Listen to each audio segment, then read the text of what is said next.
It has been 9 weeks of me using the Curaderm.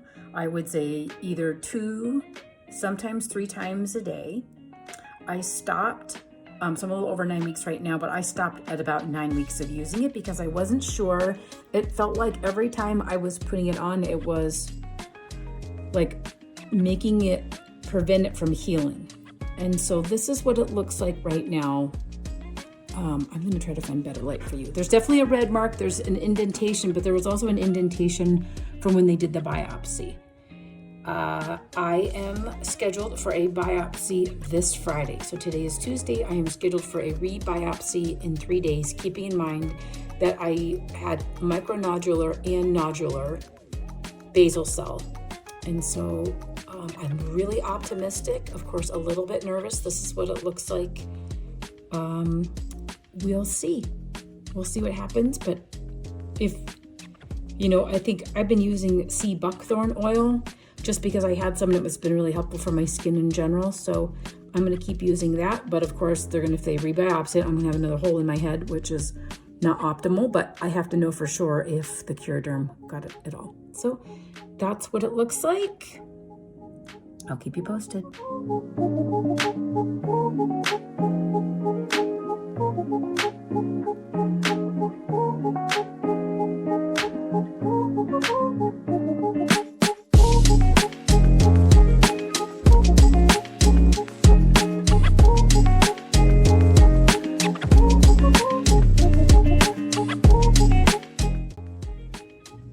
You're here because you want to know if Curaderm works. So when I first started documenting my journey, as I was diagnosed with basal cell carcinoma, I wanted to try Curaderm and I wanted to see if the product worked on myself. And I think I was really hoping to document it to help others.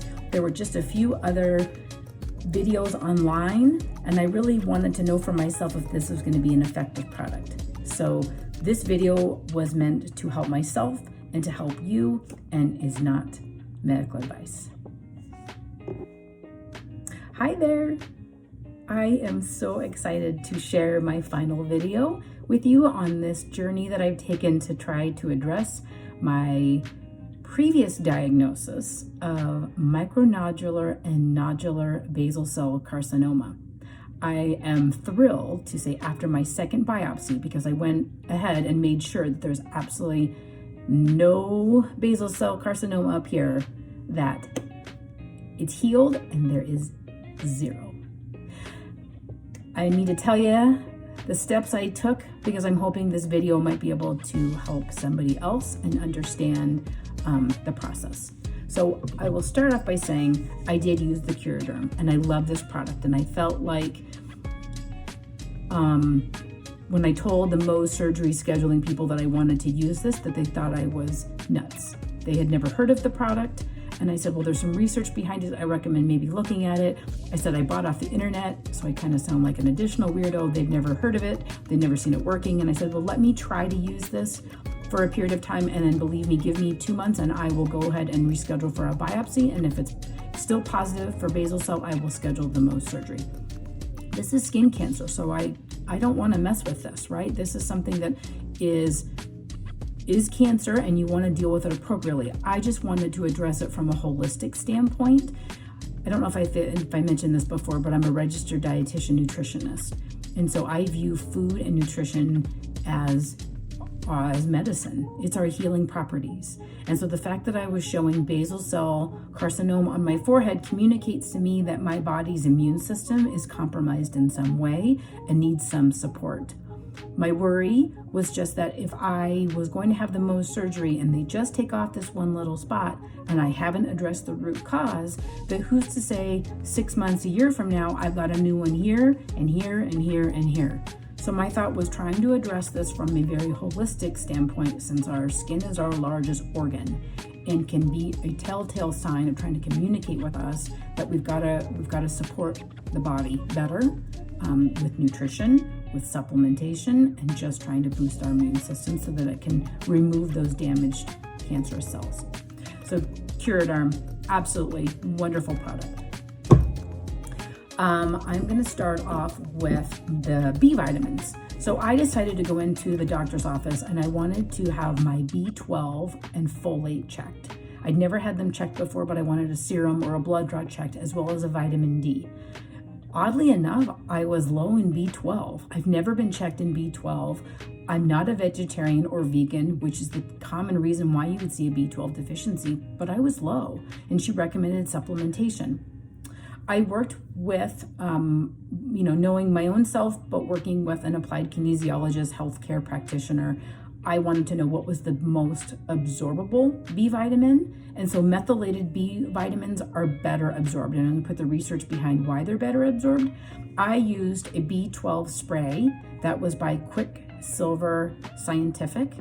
And I used a methyl B complex that was also Quicksilver Scientific. I think these were excellent. They're just squirts that you put in your mouth.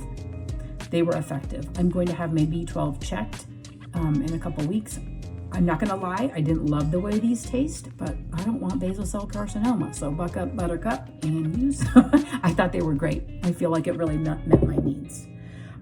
I also used turmeric or curcumin from an anti-inflammatory perspective. I do use some recipes that do call for turmeric or curcumin, but I just felt like trying to get as much anti-inflammatory properties into my body was only going to be helpful. So I did take that. This one's been interesting. This one is niacinamide or nicotinamide, which is a B3 vitamin. And this is actually being recommended by dermatologists. 500 milligrams a day, twice a day, is showing a 23% reduction in additional or new development of basal cell or squamous cell carcinomas. So they're already recommending this. I had no idea. So this is an excellent product. The last one I used from a supplement standpoint, and was vitamin D3. I was supplementing with 2,000 IUs of vitamin D3. I asked for an additional blood draw of vitamin D to see if I was low. I had been low in the past, just slightly low, and so I had been taking 2,000 IUs. So when they rechecked my vitamin D, my level was totally normal.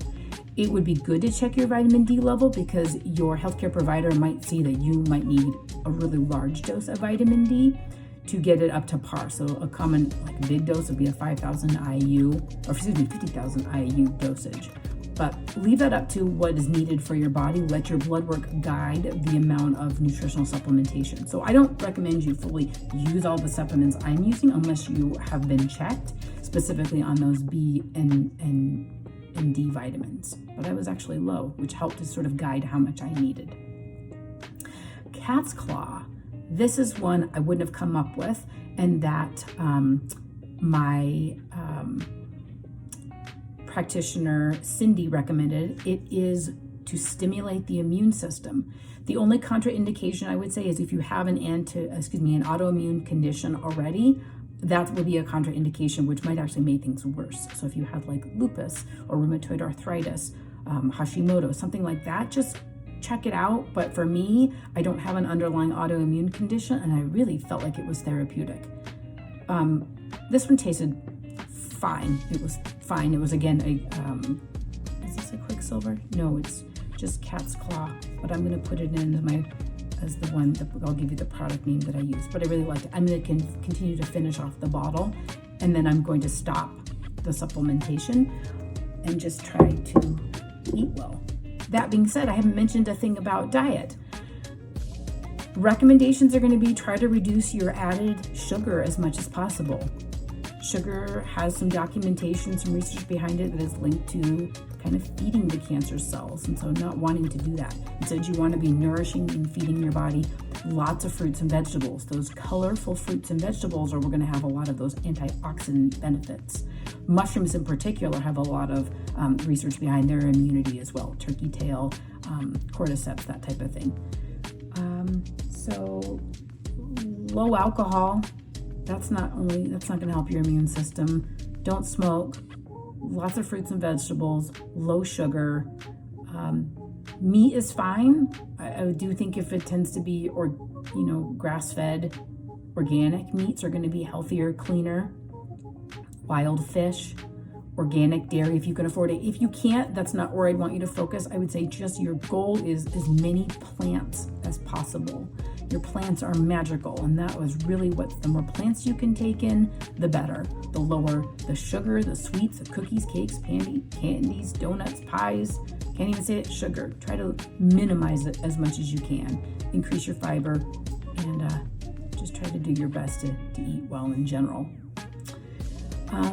So yeah, I'm super excited for my journey, this part of the journey to come to an end. I think I need to be mindful and be thoughtful about my nutrition a little bit more, about my supplementation, keep an eye on my skin.